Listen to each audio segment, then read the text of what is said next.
The Newsday continues here on One News Now Business. I'm Diego Castro. Here are the biggest stories on the economic and corporate fronts.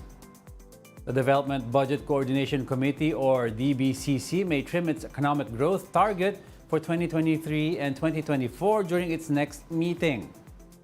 Finance Secretary Diokno says the DBCC will review the country's first semester growth performance. The country's GDP growth slowed to 4.3% in the second quarter. Experts pointed to elevated inflation, interest rates, and government underspending for the weaker performance. Economic managers will also take into consideration the changes in the outlook of several international financial institutions. We will review the growth targets, where we are on inflation, and then of course we will also review yung underspending. And also we will review where we are on the revenue prospects. I think the general sentiment globally talaga downgrade natin. But the good news is the Philippines will remain to be the fastest growing in this part of the world. Meanwhile, analysts say inflation likely picked up in the previous month. A Business World poll of 17 analysts yielded a median estimate of 5.4% for September. That's on the back of pump price hikes, higher power rates, and a weaker peso. If realized, September inflation would be slightly faster than the 5.3% print in August. The Asian Development Bank is allocating as much as $4 billion worth of loan financing to support the Philippines' development projects. The ADB said the amount would likely be the earmarked lending program per year under the lender's new country partnership strategy from 2024 to 2029. The lender says a big chunk of the loan would go to infrastructure for urban mobility and flood resilience. The partnership will also have a strong focus on climate change and social protection. The ADB says consultations are already ongoing and the new loan will likely be released by the second half of 2024. Heads up to motorists, a mixed movement in fuel prices are expected this week. According to projections by UniOil, gasoline may be cheaper by up to 2 pesos per liter. Diesel prices, though, are seen to increase by up to 40 centavos per liter. The Oil Industry Management Bureau says this week's fuel price movement is due to high interest rates and a stronger dollar. They added that Russia has also eased its fuel export ban. Meanwhile, LPG prices also rose this month. LPG is now pricier by up to 3 pesos and 75 centavos per kilogram. This translates to more than 40 pesos for an 11-kilogram tank. Auto LPG prices will also increase by over 2 pesos per liter. This is the third consecutive month of LPG price hikes. We'll be back with more stories after the break. Keep it here on One News.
You're still watching One News Now. I'm Diego Castro. An importer who misdeclared a shipment of carrots as frozen pastry buns back in 2020 has been convicted for agricultural smuggling and sentenced to a minimum of 3 years in prison. The case stems from a shipment that arrived at the BOC port of Manila from Singapore back in June 2020. The consignee, Real Mart, owned by trader Divina Bisco Aguilar, declared the shipment to contain 2,500 cartons of frozen pastry buns.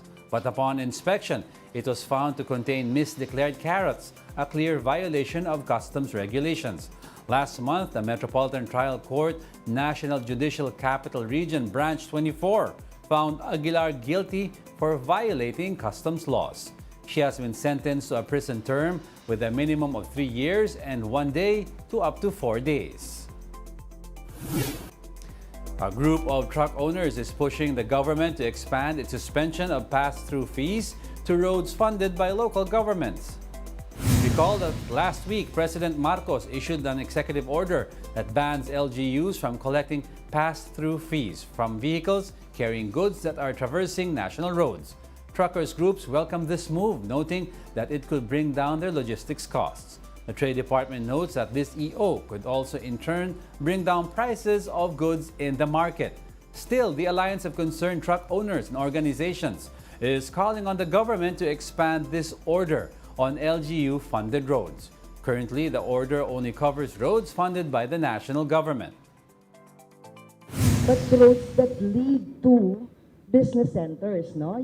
Yung mga manufacturing sites natin, yung mga warehouses natin. Dapat ang pagtingin naman talaga ay hindi parochial, ano? Ang distribution of our goods would concern the national economy, will concern the entire country. Let's discuss this EO further with Maria Zapata, President of the Confederation of Truckers Association of the Philippines. Good morning, ma'am, and welcome to One News Now. Hi, Mr. Diego. Good morning. Yes, ma'am. Let's get right to it. What are your thoughts po on this EO? Nag-comply naman ba ang mga LGU? At may mga nakausap na ba kayong LGU officials about this? At may mga umaalma ba? Since it was just got out on the news last weekend, wala pa kaming nakikitang mga pagbabago o commitment ng mga LGUs na mayroong pagbabago, no? Except yung Manila.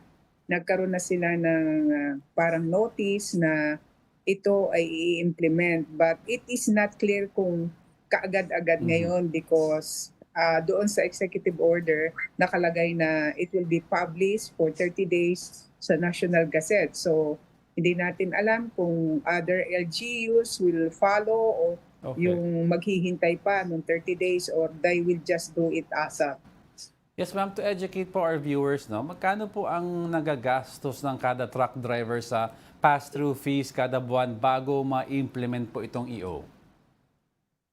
Well, in Manila, medyo malupit-lupit ng konti doon sa nakaraang panahon dahil ang passing through fees dito at saka yung pagkuha namin ng travel permit sa Manila, it costs us 1,500 to 2,500 per unit per month. So, ibig sabihin kung may 10 truck ka, you will be spending 25,000 per month. Pero in case sa Pasay, it's 700 but good for 1 year. In some areas also like in Cavite, Batangas, Laguna, lahat yan ay one time in a year. At normally yan, it starts on January. At valid yan for a year. Okay. Pero ma'am, narinig niyo ata yung last report ko, supporting the call po for suspension to cover pati po yung LGU-funded roads. Ano po ang tugon niyo dito? Dapat sana, Mr. Diego, ganun ang mangyari talaga dahil kung natatandaan niyo historically, itong sistemang ito matagal na itong pinaalis ng mga past administrators na nakadaan, past administration during the time of President Ramos, na yung ating DILG Secretary noon is si Secretary Puno and Secretary Robredo during the Aquino's time. Pero ang nangyayari, hindi sinusunod ng mga LGU dahil sila ay gumagawa ng mga municipal and city ordinances. Okay. Doon sila tumutungtong kung paano sila makapag-implement ng collection ng mga fees na to. Kung if ever po ma'am na pati yung LGU roads natin na masama po sa suspension, gaano po kalaki ang matitipid ng mga driver natin? Well, malaking kagaanan yon. As I said, kagaya nga dito sa Manila, barang very restricted yung aming mga paggalaw. Pero kung mayroon kaming travel permit, we can make use of all the roads of Manila. So titingnan nga natin yan ng challenge ngayon kung how it will be implemented. Kung kami makakapasok doon sa mga areas na hindi truck route, but mayroong mga delivery points kami doon. So titingnan namin kung papaano, at yun nga ang pag-uusapan namin ng General Membership na if ever mag-i-enter kami doon sa hindi truck route at mayroon naman kaming mga delivery, ano ang approach na gagawin namin, kung kami ba'y magpapahuli, magpapatiket, and then tutubusin na, or we will really hold on with this EO Executive 41. Kaya nga lang, medyo parang hindi kompleto. Dapat wala ng classification kung national road at local road. Dapat talaga imposing para sa lahat. With EO 41 po, makakaasa ba ang mga consumers na bababa ang presyo ng mga bilihin dahil dito? At if ever po, gaano po kalaki ang tansya yung impact nito sa presyo ng bilihin? Mr. Diego, alam mo ito, yung passing through fees na ito, isa ito sa mga unnecessary expenses na nai-incur naming mga tracker. At ito sa component kung 100% pag-uusapan natin, baka mga 10 to 15% lang ito ng yung mga kabuuan ng unnecessary expenses na nai-incur namin sa operations ng tracking. Okay, thank you very much. Unfortunately, that's all the time we have. Ma'am Maria Zapata, President of the Confederation of Truckers Association of Philippines. Good morning po. Thank you. Morning. And those are the top business stories of the hour. I'm Diego Castro. Join us again at 2 p.m. We are One News, all sides, all the time.